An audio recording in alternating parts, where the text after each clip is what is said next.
മിണ്ടാതെ ഇരിക്കുമ്പോൾ വന്ന് ചൊറിയുന്ന ഒരു സ്വഭാവം പണ്ട് മുതലേ പാകിസ്ഥാന് ഉള്ളതാണ്. ഇനി മൈൻഡ് ചെയ്യാതിരുന്നാൽ നിയന്ത്രണ അതിർത്തിയിൽ വെടിവെപ്പ് നടത്തും. ഇതാണ് പാകിസ്ഥാന്റെ സ്വഭാവം.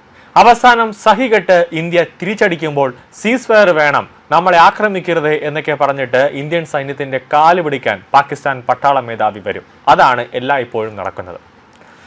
ഇപ്പോൾ സംഭവിക്കുന്നതും അത് തന്നെയാണ്. വെറുതെ ഇന്ത്യയെ പ്രകോപിപ്പിക്കുന്ന അല്ലെങ്കിൽ ഇന്ത്യയെ ചൊറിയുന്ന തരത്തിലുള്ള ഓരോ വാക്കുകളും അവിടെ ഇരുന്നുകൊണ്ട് പാകിസ്ഥാൻ സൈന്യവും അല്ലെങ്കിൽ പാകിസ്ഥാനിലെ പ്രതിരോധ മന്ത്രിയും പാകിസ്ഥാൻ പ്രധാനമന്ത്രിയൊക്കെ ഇങ്ങനെ വിളിച്ചു പറയും.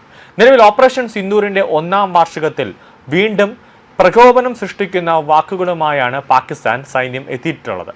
പക്ഷേ ഇത് ലോകരാജ്യങ്ങൾക്ക് ഇതൊരു തമാശയാണ്. കാരണം ഇന്ത്യയിൽ നിന്ന് ആക്രമണം ഉണ്ടായാൽ ശക്തമായി തന്നെ തിരിച്ചടിക്കുമെന്ന് ഭീഷണിപ്പെടുത്തിയിരിക്കുകയാണ് പാകിസ്ഥാൻ. ഓപ്പറേഷൻ സിന്ദൂറിൽ പാകിസ്ഥാൻ എങ്ങനെ ഇന്ത്യയെ ആക്രമിച്ചു എന്നത് ലോകരാജ്യങ്ങൾ കണ്ടതാണ്.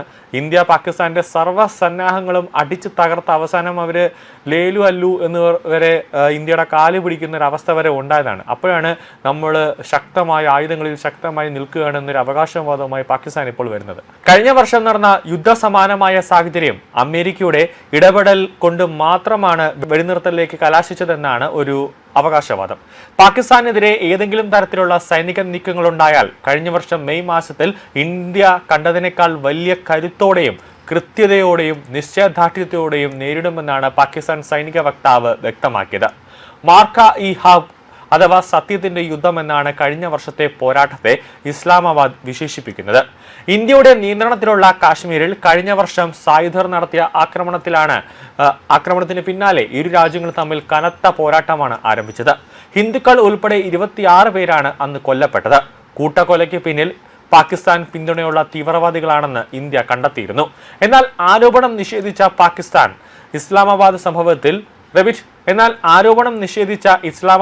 സംഭവത്തിൽ സ്വതന്ത്ര അന്വേഷണം വേണമെന്നും ആവശ്യപ്പെട്ടിരുന്നു. ഇതിന് പിന്നാലെയാണ് മെയ് 7-ന് ഇന്ത്യ പാകിസ്ഥാനിലേക്ക് ഒരു ആക്രമണം നടത്തിയത്. അതാണ് ഓപ്പറേഷൻ സിന്ദൂർ. ഇതിന് മറുപടിയായി ഡ്രോണുകളും മിസൈലുകളും പീരങ്കികളും ഉപയോഗിച്ച് പാകിസ്ഥാനും തിരിച്ചടിച്ചു. മെയ് 10-ന് വെടിനിർത്തൽ പ്രഖ്യാപിക്കുന്നതിന് മുമ്പ് ഇരുഭാഗത്തുമായി നിരവധി പേർക്കാണ് ജീവൻ നഷ്ടമായത്.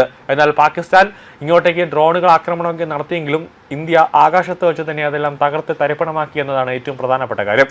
അന്ന് ഫ്രഞ്ച് നിർമ്മിതമായ റഫാൽ യുദ്ധവിമാനം ഉൾപ്പെടെ കുറഞ്ഞത് 7 ഇന്ത്യൻ സൈനിക വിമാനങ്ങൾ വെടിവെച്ചിട്ടു എന്നൊക്കെയാണ് പാകിസ്ഥാൻ വീമ്പളക്കിയത്. പക്ഷേ അങ്ങനെ ഒന്നും നഷ്ടപ്പെട്ടിട്ടില്ല. ചെറിയൊരു വിമാനങ്ങൾ നമുക്കൊരു നഷ്ടം ഇന്ത്യക്ക് സംഭവിച്ചുവെന്ന് അന്ന് തന്നെ സോഫിയ ഖുറേഷിയും വ്യോമിക സിംഗ് അടക്കം ബ്രീഫ് ചെയ്ത് പറഞ്ഞ കാര്യമാണ്. ചില നഷ്ടങ്ങൾ സംഭവിച്ചതായി ഇന്ത്യ സമ്മതിച്ചെങ്കിലും കൂടുതൽ വിവരങ്ങളൊന്നും ഇതുവരെ പുറത്തുവിട്ടിട്ടില്ല. ഇതിനിടെ വലിയൊരു യുദ്ധം ഒഴിവാക്കാൻ സഹായിച്ചത് തന്റെ ഇടപെടലാണെന്ന് US പ്രസിഡന്റ് ട്രംപ് പലതവണ അവകാശവാദം ഉന്നയിച്ചുവെങ്കിലും അതിന് ഇന്ത്യ തെളിവ് ചോദിച്ചിട്ട് ഒരു തെളിവൊന്നും തന്നിട്ടില്ല. ഇന്ത്യയും പാകിസ്ഥാനും തമ്മിൽ വർഷങ്ങളായി തുടരുന്ന ശത്രുതയുടെ പ്രധാന കാരണം കാശ്മീർ തർക്കമാണ്.